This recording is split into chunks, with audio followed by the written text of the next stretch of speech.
Защитой подсудимого Дато Ахалая ранее было заявлено ходатайство для дачи показаний в качестве свидетеля стороны защиты Тимура Смыр. Однако на имя судьи поступило заявление, в котором приводится ряд причин, из-за которых присутствие на суде свидетеля не представляется возможным. Участники процесса не возражали, и по решению судебной коллегии данное заявление приобщили к материалам дела. Поскольку у стороны защиты Тимур Смыр был единственным свидетелем, согласно регламенту судебного процесса перешли к рассмотрению ходатайств. Адвокат Автандил Чкаду, обращаясь к суду, выступил с ходатайством отменить ранее приобщенные к материалам дела результаты комплексной судебной экспертизы. Эта экспертиза была назначена в 2020 году с целью выяснения того, какие телесные повреждения имелись на теле подсудимого Беслана Бганба. Адвокат Автандил Чкаду утверждает, что данная экспертиза в полной мере не ответила на вопросы относительно данности образования, локализации, характера и количества ран на теле. Какова давность их образования, характер, количество, локализация? Эксперт не дает полный ответ.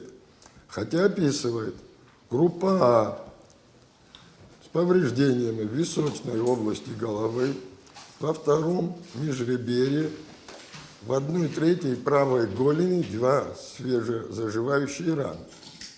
Группу Б описывает 3 повреждения, также группа В 7 повреждений. Но не дает на поставленный вопрос ответ, какова давность их образования, характер и локализация. Здесь хочу напомнить, только дает вопрос группы Г по поводу ранения в ногу. А вот на эти вопросы поставлены, он не дает ответ. На вопрос 2,6 высказаться о дистанции расстояния в момент получения имеющих повреждений у Бганба ответил, что определить дистанцию не представляется возможным. На вопрос 2,7 также эксперт ответил, что дать ответ не представляется возможным. Все это, по словам Чкаду, подтверждает, что экспертиза проведена в неполном объеме. Потому защита считает, что данное заключение не является комплексным. Он охарактеризовал его как комиссионное, поскольку работу вели специалисты-консультанты в области медицины. По словам адвоката, к экспертизе не были привлечены баллисты, трассологи и криминалисты. Учитывая, что, по мнению обвинения, имела место ответная стрельба из пистолета системы ГЛОК, должны быть привлечены эксперты соответствующих специальностей, которые могут дать квалифицированный полный ответ, как, например, какие повреждения остаются при ранении от вышеуказанного пистолета и так далее. И много, эти вопросы здесь не говорят. Защита считает также, что при проведении повторной экспертизы необходимо участие эксперта-нарколога, так как по заявлению Бганба, имеющие на правой ноге 11 рубцов являются язвами, образовавшиеся после инъекции препаратом метадон. На основании изложенного руководства статьей 53.207 УПК назначить повторную комплексную судебную экспертизу, на разрешение которой поставить соответствующие вопросы и кому поручить производство установить по согласованию сторон. Сторона защиты всецело поддержала ходатайство коллегии. Они уверены в том, что пробелы в неполноценной экспертизе необходимо устранить и провести ее повторно. А сторона обвинения с ходатайством не согласна. Доводы привел начальник судебного управления Генеральной прокуратуры Даур Амичба. В данном ходатайстве мы не увидели таких основополагающих моментов, как кому и не поставлены вопросы, в первую очередь, о том, какие эксперты, это именно защитник, либо автор ходатайства должен поставить соответствующие вопросы, чтобы мы их обсудили. Не указано, какому эксперту следует назначить экспертизу, так как данная экспертиза должна быть назначена другим экспертом. Состав комиссии не утвержден.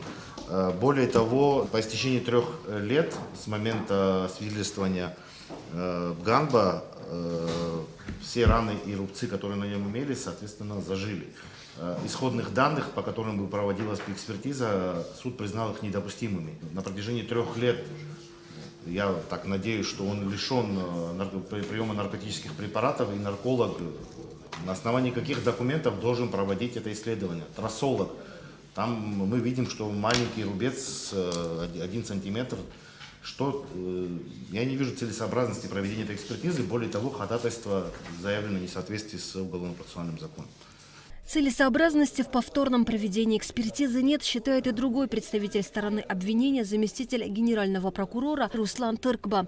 Он дал ответы на конкретные вопросы стороны защиты. Эти повреждения, они, отражены в описательной части, но давность их образования органы следствия на предварительном следствии не интересовала. Нас интересовала та группа повреждений, которая была, у него на правом бедре, что и по которой и эксперты однозначно и в полном объеме высказались. Что касается информации о расстоянии в момент получения ранения, то эксперт Геннадий Бобо дал развернутый ответ, считает Тыркба.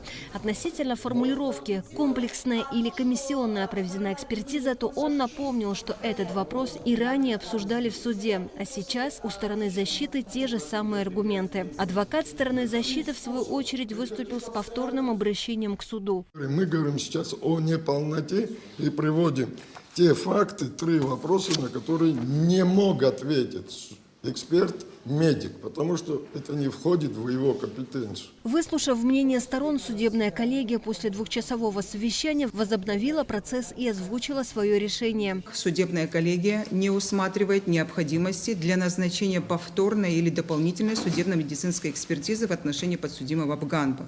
Вместе с тем, судебная коллегия отмечает, что никакие доказательства не имеют для суда заранее установленной силы, а должны быть исследованы и сопоставимы с остальными допытами по делу объективными данными.